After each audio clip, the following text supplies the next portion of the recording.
I'm Paul Wolf, and this is My City TV. Talking about my city. Jackson, Mississippi. Welcome, Chef Jesse Houston. Here in Jackson, everybody knows the name Jesse Houston. I'm glad to have you on the program today. Thanks, Paul. I'm happy to be on the air with you. Yeah, Jesse's been around for a while now, from his Parlor Market days all the way until now at Fine and Dandy. We're going to talk about more of his kind of restaurant career and things. But Jesse, in case folks don't know who you are, tell us a little more about Chef Jesse Houston. Well, I'm originally from Dallas. Grew up there.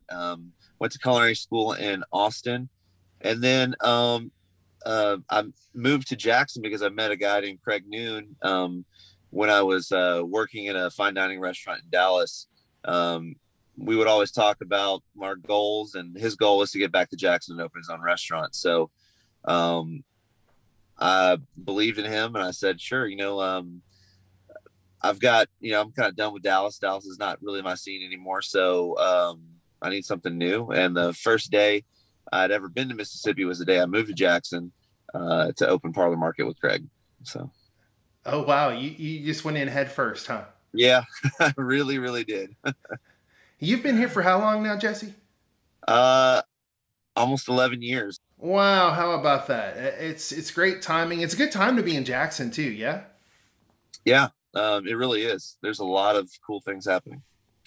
Well, I mentioned Fine and Dandy earlier, and then you went on to helm Sophomore Spanish Club at the district, which has since closed, but you're back at Fine and Dandy now.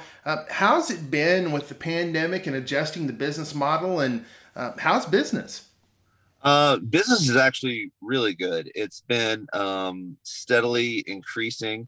We are getting busier and busier. We are hitting numbers that are higher than pre-pandemic numbers. Wow. But it's not without its challenges.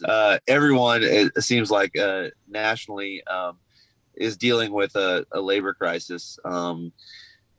It's really hard to find employees right now. I'm working more hours than I typically do, which is a lot. And my staff, they're all putting in some serious overtime hours. The ones that have been with me for a long time are really loyal guys.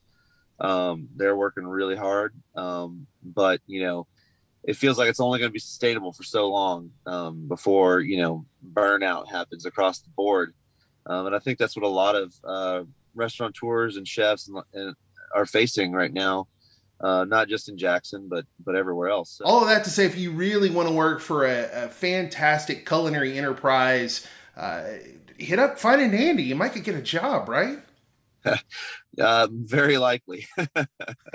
We are doing interviews nonstop. In fact, we've appointed one of our team members to just handle all interviews, to take a lot of pressure off of us because we are working just nonstop.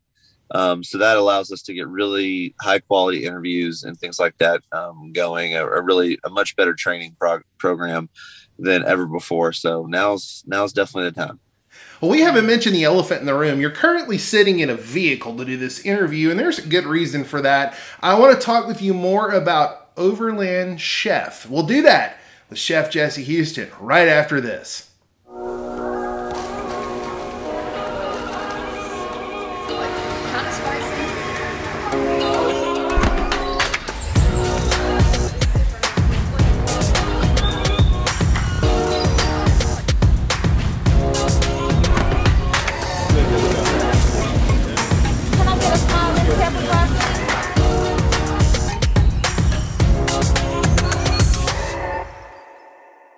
Back with Chef Jesse Houston. I mentioned before the break, you're sitting in your vehicle. Now, this is not some weird, like, out of necessity thing. There's a reason. You are the Overland Chef. What in the heck is that? What's going on with you these days?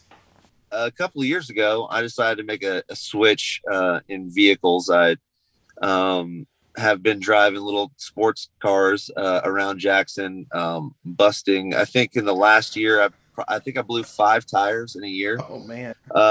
So I decided I was going to get a used Forerunner, about a 99 Toyota Forerunner 4x4.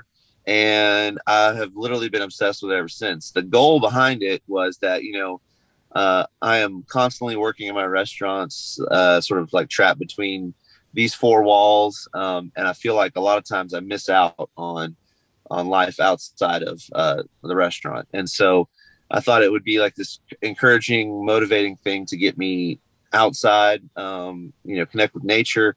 When I was a kid, my dad would always take us on camping trips. And really in my adult life, I haven't done any of that. I really haven't. I've got a daughter. She just turned 6, and I really wanted to share some of that with her. And so that was kind of the motivating factor behind getting this old truck.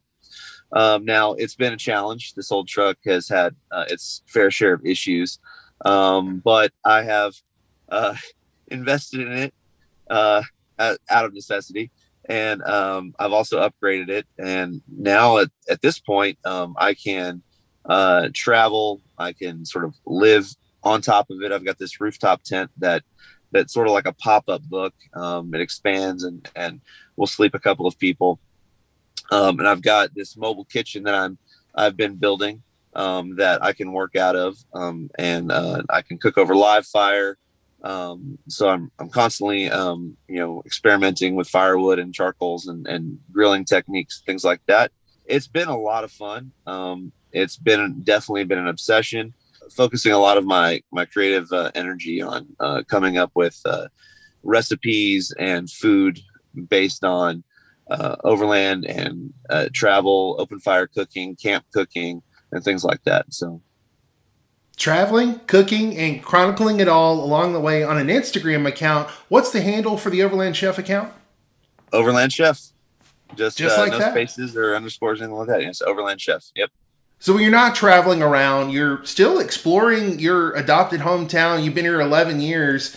Jackson, Mississippi's food scene never disappoints, but you've got kind of a minor obsession you're working on, trying to figure out. One thing I really want to dive even deeper into is gas station cuisine. Adding the label cuisine to gas station, kind of maybe seem a little bit,